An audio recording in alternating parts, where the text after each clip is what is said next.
మది నేర్చెను కృపాశక్తి దయాశక్తి సంపూర్ణుడా వాక్యమై ఉన్న యేసు వందనమయ్యా కృపాశక్తి దయాశక్తి సంపూర్ణుడా వాక్యమై ఉన్న యేసు వందనమయ్యా. దేవుని స్తోత్రం. నీ వాక్యమే నన్ను బ్రతికించినది బాధల్లో కూడా. దేవుని సన్నిధిలో దేవుని వాక్యం వినటం వల్ల చదవటం వల్ల మాకు ఏమొస్తుంది?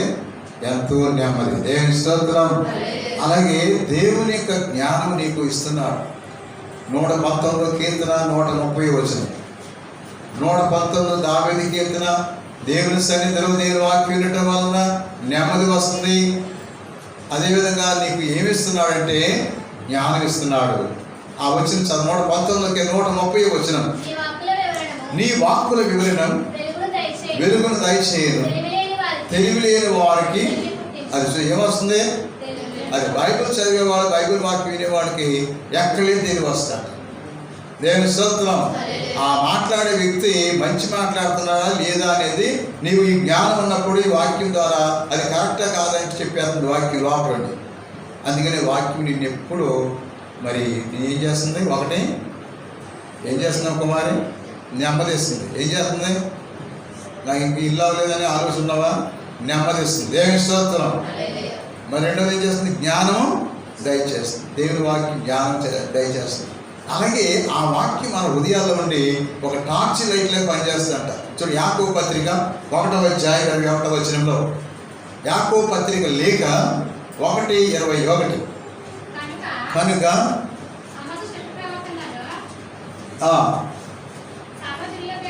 సర్వ దురభ్యాసములను మానివేయుడు ఆయన మీ హృదయములపై ముద్రించిన వాక్కుని సాత్వికముగా.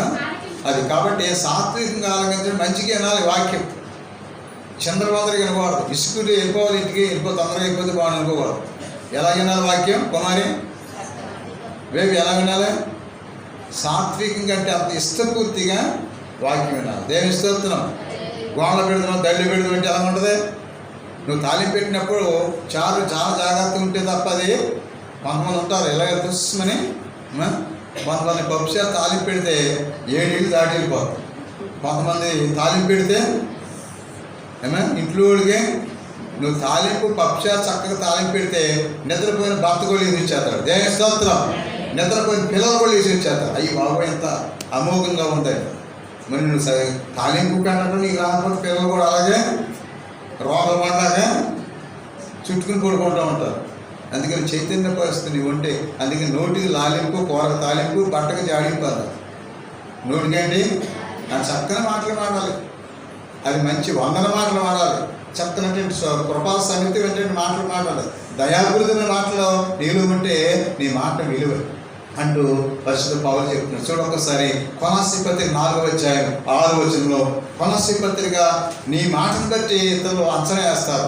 నీ విలువేంటో, నీకు ఇస్తేంటో, నీ పరిస్థితి ఏంటో మాటను బట్టి తెలిసిపోతాయి. కొలస్సీ పత్రిక 4వ అధ్యాయం 6.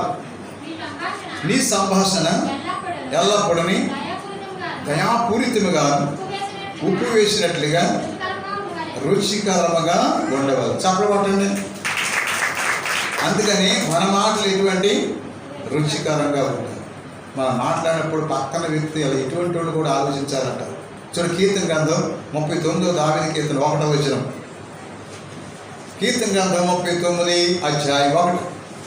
అక్కడ మనం చూసినట్లయితే దేవుని వాక్యం చెప్తుంది. 39వ అధ్యాయం 1. కీర్తన గ్రంథం 39:1. నీవు దుష్టుల చేరువలో ఉన్నప్పుడు నీ మాటలు సంభాషణలు చాలా జాగ్రత్తగా ఉండాలి. నీ నోటికి చెక్క వేసుకో, నీ నోటి తాళం వేసుకోమన్నాడు దావీదు రాజు. నేను నా కార్యమును గూర్చి జాగ్రత్త పడుతును, నా నాలుకతో పాపము కట్టుకొనకుండా ఉందును. నేను దుష్టుల చేరువలో ఉన్నప్పుడు నా నోరు అది కళ్ళెముతో గుర్రానికి కలిమేస్తారు. ఇప్పుడు ఏమంటాడు దావీదు రాజు? నోటికి కళ్ళు వేస్తాం. అందుకని ఎప్పుడు కళ్ళు అంటే మూసుకో, అలా జాగ్రత్తగా. అందుకని ఇంకాడు దుస్తులు చేరువలు ఉన్నప్పుడు నీకు అపకారం చేసేవాడు, నష్టం చేసేవాడు, నీ దగ్గర అన్నీ చేయని ఇంకో చోటకి వెళ్ళి ప్రచారం చేసేవాడు పక్కన ఉన్నారు లేదు చూసుకోమని నేను ఇస్తున్నాను. ఉన్నారా నీకు ఎవరన్నా? నీకున్నారా? నీకు లేదా? నీకు నీకు నీకు పుట్టితే అలాగంటారు నా దగ్గర నీకు భలే వీళ్ళందరూ అలాగే అంటారు అనుకుంటారు. అమ్మ వస్తుందా వాడు అని కొంతమంది చక్కగా సైజ్ చేసేవాడు అంటారు. కళ్ళుతో సైజ్ చేస్తారు, నాలుగుతో సైజ్ చేస్తారు, ఏళ్ళతో సైజ్ చేస్తారు, ఎలాగంటారు అని ఈయన్ని కిలాడి మాట్లాడు కిలాడతారు. అప్పుడు దగ్గర ఏంటంటే ఏమి లేదు రొయ్యలు తెచ్చారు అంటే ఆ రొయ్యలు వలసడు చేతగాదని రామా అన్నాడు అయిపోదా. అందుకని నాడు దుస్తులు చేరువతో ఉన్నప్పుడు మంచి మాటలే మాట. అందుకే నాడు దేవుని వాక్యం చెప్తున్నాను. అందుకే నాడు ఈ వాక్యంతోనే ఈ నాలుగుతోనే వాక్యం చదువుతున్నాం, ఈ నాలుగుతోనే పాటలు పాడుతున్నాం, ఈ నాలుగుతోనే ప్రార్థన చేస్తున్నాం. ఈ నాలుగుతో అన్నం తిట్టేది ఎలాగా? అమ్మా తిట్టింది తిట్టుకోకుండా ఊపిరి కూర్చున్నట్టుగా నీరసం వచ్చినట్టుగా గుండె ఆయాసం వచ్చినప్పుడు ఎలా ఉంటుంది? ఒకడు తిట్టి అంతపడిపోయింది అలాగా. అర్థమే చెప్పేది. అందుకే చాలా జాగ్రత్త. మన ఆరోగ్యం మనమే కాపాడు. దేవుని స్తోత్రం. ఒక్క నిమిషం ఏకంగా మనిషి అదో గట్టిగా పాపద్రేకంగా మాట్లాడితే 60 నిమిషాలు సంతోషాన్ని పోగొట్టుకుంటాడంట. అందుకే మనం ఎక్కువగా వినాలి, తక్కువగా మాట్లాడాలి. అందుకే అంటాడు యాకోబు పత్రిక 3వ అధ్యాయం 6వ వచనంలో, నేను నాలుక నిప్పు వంటిది, అది దోష ప్రపంచం, దానికి నిలయం మన శరీరం, అది మన శరీరమును మలినం చేయడం. కాబట్టి మన జీవితాన్ని పాడు చేస్తాం. అందుకని ఆ వ్యక్తి చాలా మంచిది కానీ నాలుగు మంచిది కాదన్నా. ఆ వ్యక్తి చాలా బాధపడుతుంది, చాలాగా వాక్యం చెప్తుంది. దెబ్బలాడు పెట్టుకుంటే 3 గంటలు దెబ్బలాడితే కానీ మనసుకే అవసరం. పిల్లని అమ్మాయి నీకేం చెప్పేది అలా సొంతగా ఒక చెంబు నీళ్ళు తీసామాట గంట తాగేసి మళ్ళీ మొదలు అర్థం చెప్పేది లేవే. ఆ చెంబుడు ఇంకో చెంబుడు తీసినాడు టక్కన వెళ్ళిపోయి నీ ఎక్కడెక్కడ తాగేసి ఏమైనా లాభమా? అందుకని కుదుటమైన మనసు, నిబ్రహమైన మనసు కలిగి సంతోషం ఉండడానికి ఈ వాక్యం మనకు సహకరిస్తుంది. అందుకని దేవుని వాక్యం ఎందుకు చదవాలి? వాక్యం చదివితే ఏమవుతుంది? జ్ఞానం వస్తుంది. వాక్యం చదివికి ఏమొస్తుంది? జ్ఞానం వస్తుంది. నీ వాక్యం ఏం చేస్తే మనలో ఉండి ఒక టార్చ్ లైట్ దాకా దుష్ట శక్తులు కూడా పాల్గొని ఈ వాక్యము ప్లోయి ఆ ప్రకాశవంతమైన శక్తి ద్వారా సంతోషాన్ని ఇస్తారు. అందుకే నాడు వాక్యం అంటే వెనకబడిపోతుంది. ఎందుకంటే ఏవేవో కార్యాలు అది అట్టుబడుతున్నట్ట, అట్టుబడితే గోతలుతున్నారంట. ఇవన్నీ పొగాకులు అమ్మా జండు పొగం రాసుకోకుండానే ఆయన కడుగు రాదంట, కళ్ళ నీళ్ళు, ఇవన్నీ పొగాకులు. వాక్యమే నిన్ను అన్నింటిలో నడిపిస్తారు. దేవుని స్తోత్రం. నీ వాక్యం అంతా బాడీలో ఉండి ఎముకల్లో, నరాల్లో, కండరాల్లో శక్తి ఇచ్చి మనం నడిపించేది వాక్యం. అందుకని లోకంలో జరుగుతున్న కార్యక్రమాలు మనసు పెట్టి జీవించడం కాదు, ఎప్పుడు మాట్లాడేసి వాక్యం. దేవుని స్తోత్రం. అందుకే ఇప్పుడు కొత్తదనం ఏం కాదు, ఈ వాక్యమే మనకి నడిపించుకుంటూ వచ్చాయి. అందుకే నాడు నువ్వు సీనియర్ లెక్క అనమాట.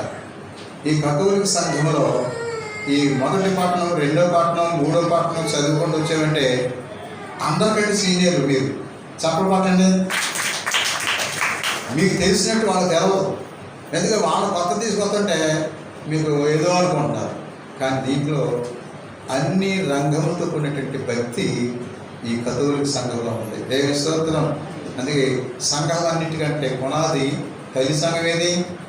తల్లి సంఘం ఏదో కుమారి. తల్లి సంఘం ఏదమ్మా? మరింగా సంఘం చెప్పు. ఆర్స్యం సంఘం అని చెప్పాలి. దాంట్లో ఏముంది? భక్తి ఉంది, క్రమం ఉంది, చక్కనటువంటి వైద్య సేవ, సామాజిక సేవ, అన్నీ కూడా దీంట్లో ఉంది. అంతకంటే ఎక్కువగా, అందరికంటే ఎక్కువగా తల్లి ప్రేమ దీంట్లో ఉంది. దేవుని స్తోత్రం. హల్లెలూయా.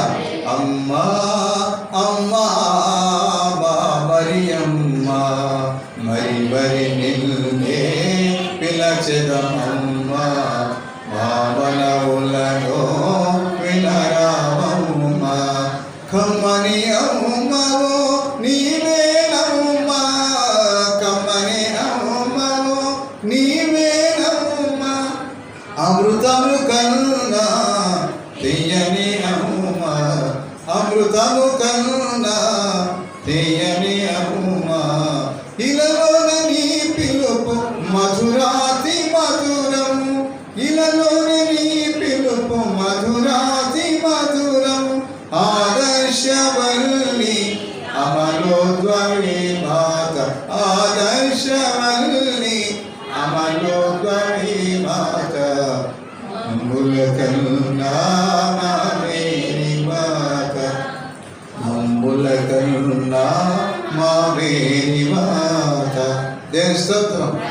హల్లెలూయా. అందుకని మన కథోలిక శ్రీ సభలో ముగ్గురు యొక్క జన్మదినోత్సవాన్ని గ్రాండ్గా తలంచుకుంటారు. మొట్టమొదటి వ్యక్తి బప్తిస్మ యోహాను. ఎవరన్నా? బప్తిస్మ యోహాను యొక్క జన్మదినోత్సవం కొనియాడతారు. ఎందుకని కారణం యేసు ప్రభు ఆయన గొప్పగా ఇచ్చారు కనుక మనం చూస్తాం. మరి మత్తయి సువార్త 11వ అధ్యాయం 11వ వచనంలో వెళ్ళేటైతే మత్తయి సువార్త 11వ అధ్యాయం 11వ వచనం, మత్తయి సువార్త 11:11 మానవులందరిలో స్నాపకుడకు యోహాను కంటే అధికుడైన వాడు ఎవడు పుట్టలేదని. అది కాబట్టి మొదటి బప్తిస్మ యోహాను ప్రభు చెప్తున్నాడు ఏమని, యోహాను లాంటి వాడు ఈ లోకంలో ఎవరు తల్లి పుట్టిన వాళ్ళు ఎవరు కూడా యోహాను లాంటి వాడు అటువంటి జన్మించలేదని చెప్పాడు. ఎందుకంటే కారణం యేసు ప్రభుకి బాప్తిస్మ ఇచ్చాడు. యేసు ప్రభు రాకడికి ప్రజల్ని సిద్ధం చేశాడు. చివరికి సువార్త నిమిత్తమే తన హతసాక్షి అయిపోయాడు. అందరూ చెప్పకుంటుంది. అందుకే సత్యం చెప్పటంలో ఉన్నట్టు బోధించటంలో బోధించాడు. చివరికి హెచ్చరించాడు, ఖండించాడు. ఏ రోజునే ఖండించాడు, ఏ రోజున హెచ్చరిక చేశాడు. చివరికి తన శిరఛేదన చేయబడ్డాడు. అందుకని క్రీస్తు నిమిత్తము, సత్య నిమిత్తము ఆయన జీవితం సమర్పించాడు. కాబట్టి మన కథోలిక సంఘంలో బప్తిస్మ యోహాను ఒక మెచ్చుకుంటుంది. వాళ్ళని ఎప్పుడు కూడా ఆయన ఘనంగా ఎంచుతారు. ఈ బప్తిస్మ యోహాను ఎవరు? ఆ తల్లిదండ్రుల పేరేంటి? జకర్యా. చెప్పబట్టండి, కుమారుడు చెప్తారు. అందుకని జకర్యా ఎలిజబెత్తులు ఎవరు? ఆ తల్లిదండ్రుల పేరు. అయితే ఆ బప్తిస్మ యోహానికి గొప్పతనం ఏంటంటే యేసు ప్రభుని మరీ తల్లి గర్భంలో ఉన్నప్పుడే ఆయన చూశాడు. దేని స్తోత్రం. అందుకని ఎలిజబెత్ దగ్గరికి మరియమ్మ గారు వెళ్ళారు. అక్కడ అంటారు, నీ వందనం నా శివుని శోభ కానీ నా గర్భంలో శిశువు గంతులు వీసి చెప్పి. అది బప్తిస్మ యోహాను గొప్పతనం అదే. అందుకని ఎలిజబెత్ వయసు వెళ్ళిన వృద్ధురాలు, అలాగే మరియమ్మ గారు కన్యక. అదే వయసు చిన్న బిడ్డే, చిన్న వయసే. కానీ ఇద్దరు కూడా తారసపడ్డారు. నా ప్రభు తల్లి నా ఎదుట రావటం ఎలా ప్రార్థించాను, నీ వందన వచ్చి నా శివుని శోభ కానీ అంటూ అక్కడే ఇద్దరు తారసపడ్డారు. అందుకే అంటుంది తల్లి, ఎవరు? ఆ ఎలిజబెత్, నీ వందన వచ్చిన నా శివుని శోభ కానీ నా గర్భ శిశువు గంతు వేసింది ఆమె చెప్పింది. అప్పుడే ఆ ప్రభు మరి బప్తిస్మ యోహాను మాట్లాడుకున్నారు. ప్రభువా, మీరు త్వరగా వచ్చేయాలి, మీరు రాకడ వరకు నేను సిద్ధపరుస్తానంటూ యేసు ప్రభుతో మాట్లాడాడు. దేవుని స్తోత్రం. అందుకని ఆ ప్రభు గురించి అని అంటాడు, ఇదిగో ఆయన బప్తిస్మ యోహాను ప్రసంగం వేరుగా ఉంటుంది, ఘాటుగా ఉంటుంది, ధీటుగా ఉంటుంది అంటా. మత్తయి సువార్త 3వ అధ్యాయం ప్రారంభించాడు. యేసు ప్రభు రాకడ వరకు సిద్ధపరుస్తున్నాడు జనాన్ని. ఆ మత్తయి సువార్త 3వ అధ్యాయం 1 నుండి 1, 2, 3 వచనాల్లో ఆ రోజులలో బప్తిస్మ ఇచ్చిన యోహాను యూదయ దేశపు ఎడారిలో బోధించుచు పరలోక రాజ్యం సమీపించినది, మీరు హృదయ పరివర్తనం చెందుడు, ప్రభు మార్గము సిద్ధం చేయుడు, ఆయన త్రోవలను తీర్చిదిద్దుడు అని ఎడారిలో ఒక వ్యక్తి. అది కాబట్టి ఇక్కడ ఎడారిలో ప్రజలు చెప్తుంటే వింటలేదు. వాళ్ళ హృదయాలు బండమారిపోయాయి. ఇప్పుడు ఏం చేశాడు? చెట్లకి, చేమలకి, రాళ్ళకు, రప్పలకి బోధిస్తూ మొదలెట్టాడు. అందుకని ఎడారిలో ఆయన ప్రయాణం చేసి బోధించాడు. చప్పలు కొట్టండి. ప్రజలు వింటలేదు. ప్రజలు సూటిగా మాట హెచ్చరిక చేస్తూనే వాడు అటువంటి వాడు పనికిరాదు. ఆయన యథార్థవాది. ఏమంటున్నాడు? ఆయన మాటలు చాలా ఘాటుగా ఉంటాయి. చూడు, మత్తయి 3వ అధ్యాయం 10వ వచనంలో, మత్తయి సువార్త 3వ అధ్యాయం 10 వృక్షములను వ్యాధులతో సహా నరికివేటకు గొడ్డలి సిద్ధముగా. అది చాలు. కాబట్టి ఇక్కడ మంచి ఫలం ఈనట్టే చెట్లు అంటే మరి బాధ కదా. గొడ్డు చెట్టు గొడ్డలు కాకపోతుందంటే ఇటువంటి మాట చెప్తుంది ఘాటుగా ఉండవా? ఊరుకుంటారా? ఎలా ఉంటుంది మాట? అలాగే అన్నాడు, తూర్పు ఆనబట్టడానికి చాట సిద్ధంగా ఉంది అంటూ మాట్లాడేటువంటి భలే చక్కగా శక్తివంతమైన బోధ చేశాడు. అందుకే ప్రభు ఏమన్నాడు? తల్లి గర్భంలో జన్మించినటువంటి ఉన్నవారిలో యోహాను లాంటి గొప్పోడు లేడు. చప్పలు కొట్టండి, గట్టి కొట్టండి. యోహాను గారు ఇష్టమే? బప్తిస్మ యోహాను అంటే ఇష్టమేనా? యేసు ప్రభు రాకడ కొరకు తయారు చేసిన వ్యక్తి. అందుకే గట్టి కొట్టండి. ఓకే. అందుకని చప్పట్లు కొట్టమంటే అందరూ ఒకేసారి కొట్టాలి. కొడతాం వద్దా ఆవిడ అని చూస్తుంది, నువ్వు కొట్టుకో నీకే నీరసం వద్దని ఆవిడ మొహం చూస్తుంది అలా. అది అర్థమని చెప్పేది. అందుకని అందరూ చప్పట్లు కొట్టడం కూడా దేవుని మహిమపరచడమే, దేవుని స్తోత్రం. కాబట్టి మొదటి వ్యక్తిగా మనం బప్తిస్మ యోహాను. ఆ రెండో వ్యక్తి ఎవరంటే కన్య మరియమ్మ. మరియ తల్లి జన్మం చాలా గొప్పది. ఎందుకంటే ఆ జన్మం మరి నిష్కలంక మాత, పాపం లేనటువంటి వ్యక్తి, తల్లి గర్భంలో జీవించి మొదలుకొని ఆమె భక్తిభావంతో నుంచి దేవుని జీవితం జీవించిన వ్యక్తి ఎవరంటే స్త్రీలందరిలో ఆ మాట ఎవరు చెప్పారు? ఎలిజబెత్ చెప్పి స్త్రీలందరూ నీవు ఆశ్రయించబడిన వ్యక్తి కాబట్టి ఆమె జన్మదినోత్సవం చేస్తారు. సెప్టెంబర్ 8వ తారీఖు రేపే. ఈరోజు తారీఖు ఎంత తలుచుకోండి. ఆవిడ కాస్త ప్రార్థన, తల్లిని నాకు జ్ఞానం తెలివి అని కుమారుని అనుగ్రహం దయచేయమని నీకు ఆ స్త్రీ ప్రతి ఒక్కరికి ప్రార్థన చేసుకోవచ్చు. దేవుని స్తోత్రం. అందుకే రెండో వ్యక్తి ఎవరో కన్య మరి. సెప్టెంబర్ 8వ తారీఖు రేపే ఆమె జన్మదినోత్సవం చేస్తాను. ఎందుకంటే ఎందుకు తలంచుకోవాలి? సృష్టికర్త దేవుడు లోకానికి రావడానికి దారి ఆవిడే కదా. నేను ప్రభు దాసురాలు, నీ మాట చెప్పు నాకు. అదే నా మాట అనకపోతే దేవుడి భూలోనికి రాడు. లూకా 1:38 ఆమెకు గొప్పదని. అంతటా మరియమ్మ, ఇదిగో నేను ప్రభు దాసురాలను, నీ మాట చొప్పున నాకు జరిగిందిగా. అంత గొప్ప ఎంత మాట! నీ మాట చొప్పున, దే వర్డ్ ఆఫ్ గాడ్. దేవుని సందేశం తీసుకొచ్చినట్టు బప్తిస్మ యోహాను గురించి ఎలాగైతే స్మరిస్తున్నానో, ఇక్కడ మరియ తల్లి గురించి దేవదూత చెప్పింది, అనుగ్రహ పరిపూర్ణాల నీకు శుభం. అందుకని స్త్రీలందరూ నీవు ఆశించబడి. అందుకని మనం చూస్తున్నాం లూకాసు 1వ అధ్యాయంలో మన 30వ వచనం, దేవదూత మరియమ్మ భయపడకము, నీవు దేవుని అనుగ్రహముని పొంది ఉన్నావు. ఇదిగో నీవు గర్భం ధరించి కుమారుని కనిదవు, ఆ శిశువునకి యేసు అని పేరు. చెప్పమంటండి. కాబట్టి గర్భధరి కుమారుడు అంటే ఆయనకి ఏమో యేసు అని. యేసు అంటే రక్షకుడు. నీవే పేరు అంటారు. అందుకే నాడు మరియమ్మ కుమారుని అందరూ ఆరాధిస్తారు. మరియమ్మ కుమారుడు వాక్యాలు అందరూ వల్లిస్తారు, బోధిస్తారు. కానీ మరియమ్మ గారు అంటే ఇష్టం ఉండదు చాలామంది. ఆమె మనలాంటి మనిషే కదా, నీలాంటి మనిషా మరియమ్మ గారు? నువ్వు 33 తిట్లు తిడతాను మరియమ్మ గారు కోరికలుగా. ఆమె మనిషి లాంటిది అన్నమ్మా, మానవురాలంటే చాలామంది ఆ చీప్ మైండ్, చీప్ మెంటాలిటీ, వాళ్ళకున్న బ్రెయిన్ కరెక్ట్గా. అందుకే నేను ప్రభు దాసురాలను. దేవదూతతో మాట్లాడిన మాటలు, దేవదూతతో మాట్లాడాను. అందుకని నీవు అనుగ్రహం పొందాను, దేవుడే నీతో ఉంటాడమ్మా. 1:30 లూకాసు వార్త 1వ అధ్యాయం 30వ వచనం. లూకాసు 1వ అధ్యాయం 30వ వచనం. అక్కడ మనం చూసినట్లయితే మరియమ్మతో అంటుంది దేవదూత, అనుగ్రహ పరిపూర్ణురా, దయాప్రాప్తురాలా, నీకు శుభం, నీవు దేవుని అనుగ్రహం పొంది ఉన్నావు, దేవుడే నీతో ఉంటాడు. అందుకని క్రైస్తవుల్లో ప్రథమ క్రైస్తవురాలు ఎవరంటే మరియమ్మ గారు. చెప్పకొట్టండి. Who is Christian? క్రిస్టియన్స్కి మొదటి పునాది వ్యక్తి ఎవరంటే ఆమె దేవుని కన్నది కాబట్టి, ఆ దేవుడు క్రీస్తు బిడ్డ, క్రీస్తు తల్లి. ఆ దేవుడిని ఆమె పోషించింది. ఆ దేవుడిని అద్భుత కర్తే, కానీ ఇంట్లో ఏనాడు ఒక అద్భుతం కూడా చేయాలి. ఆయన చేసిన 5 రొట్టెలు 2 చేపలు 5,000, కానీ ఇంట్లో అద్భుతం చేయాలమ్మా. మరి తల్లి అమ్మా, ఈరోజు ఏమంటున్నావో ఏమంటద్దు, నేను ఈరోజు మంచి అద్భుతం చేయాలి అన్నాడా? ఇంట్లో లేదు. ఆయన అద్భుతాలు ఇంట్లో చేయడానికి రాలా, ప్రజలు తెలుసుకోవడానికే చేశారు. అందుకని మరియమ్మ గారికి మరి మొదటి స్థానం బప్తిస్మ యోహానికి, 2వ స్థానం మరియమ్మ గారికి, 3వ స్థానం జీసస్ క్రైస్ట్ అంటే యేసు ప్రభుకి జన్మదిన. మత్తయి సువార్తలో 11 చెప్పాడు యోహాను గురించి. అలాగే స్త్రీలందరూ నీవు ఆశించబడినవారు. అలాగే మరి యేసు ప్రభు గురించి మనం చాలా క్రిస్మస్ చేస్తున్నాం. మరి డిసెంబరు 25 యావత్ ప్రపంచం ఆయన జన్మదినోత్సవం.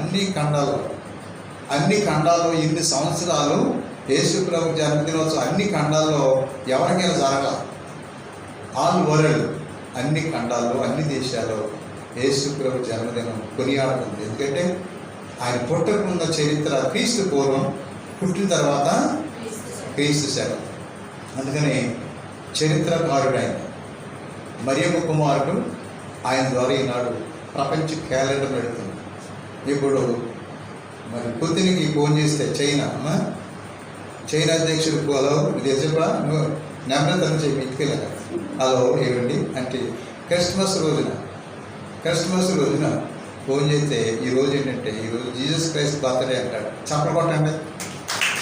అలాగే అమెరికా అధ్యక్షుడు ఎవరైనా అమ్మా గట్టిగా చెప్పండి. ఏంటంటే ట్రంప్ అంటారంటే ట్రంప్ గారికి ఫోన్ చేస్తే ఏమంటాడు, ఈరోజు Jesus Christ happy Jesus Christ birthday అంటాడు. అందుకని ట్రంప్ అంటే అర్థం ఏంటంటే గోర అని అర్థం, శబ్దం అని అర్థం. కడగోలకు ఓదగానే యేసు ప్రభు రాకడకు ముందుగా గోర ఓదపడతాయి. ఏ గోరది? కడగోర. చెప్పండి. అది కడగోర ఊస్తే దేవదూత యేసు ప్రభు రాకడ కడగోర ఊతుతో దేవదూత అక్కడ ఊతున్న ప్రపంచ దేశాలకి పడతాడు. చప్పలు కొట్టండి.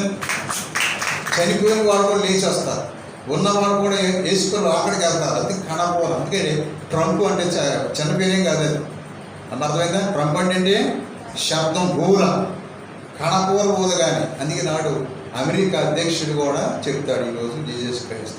ఇంకా దుబాయ్ చేసిన, ఖత్తర్ చేసిన, మస్కట్ చేసిన, మన ప్రధాని చేసిన, ముఖ్యమంత్రి ఎవరు చేసినా కానీ ఈరోజు యేసు ప్రభు జన్మని చెప్తారు. డిసెంబర్ 20. అర్థమవుతుందా? అందుకని ముగ్గురు పండుగ శ్రేష్టమైనది. ఒకటి ఏంటి? బప్తిస్మ యోహాను, రెండవది మరియ తల్లి, మూడవది జీసస్ క్రైస్ట్. కాబట్టి ఎంత గొప్పగా మనం కొన్ని విషయాలు తెలుసుకుంటూ వచ్చాం. అలాగే నీ జన్మదినోత్సవం కూడా దేవుడు గొప్పగా ఎంచుకున్నాడు. దేవుని స్తోత్రం.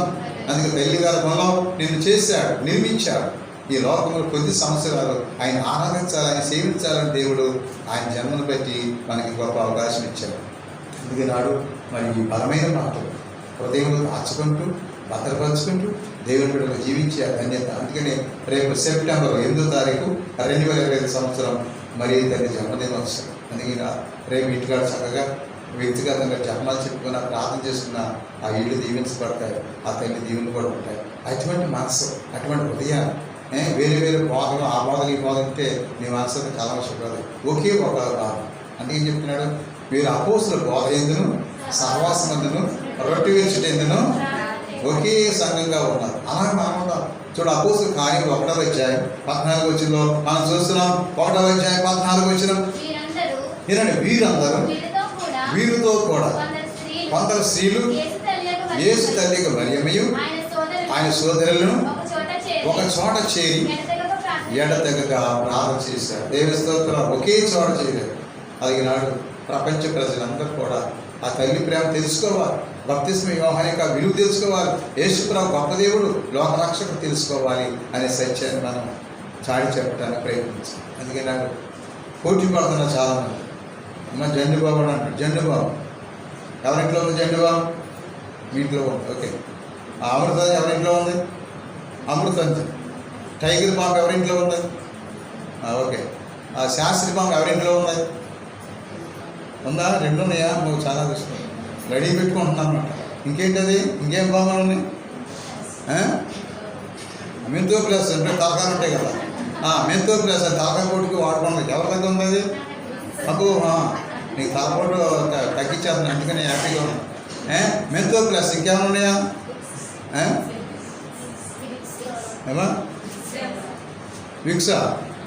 విక్స్ కాబట్టి మంచి. అది కూడా అది అవన్నీ ఎందుకు చెప్తానంటే నాది గొప్ప అని చెప్తున్నాను, కానీ నిజమైనటువంటి అలాగే ఉంటాడు. అందుకే నాడు అప్పటి నుంచి ఇప్పటి వరకు ఒకే ధాటిలో ఉన్నటువంటి వ్యక్తి మొదటి నుంచి అమృతాన్ని ఇవి వచ్చినా కానీ అని వాడలేదు. చక్కగా జల్లి దగ్గర అమృతాన్ని పిల్ల అనేవాడు ఆ రోజు.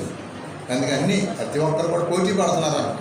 అలాగే చూసినట్టయితే ఆ టీ ఏం వాడుతున్నావు మీ ఇంట్లో? 3 రోజా? 3 రోజు ఎవరు వాడతారు? ఓకే. ఇంకా అమ్మా ఓకే. తాజ్మహల్ ఎవరు వాడతారు? తాజ్మహల్ ఉంటుంది కదా. చక్రగోళ్ళు ఎవరు వాడతారు? ఉన్నారా? అది కాబట్టి ఉంటారు ఎక్కడో సార్.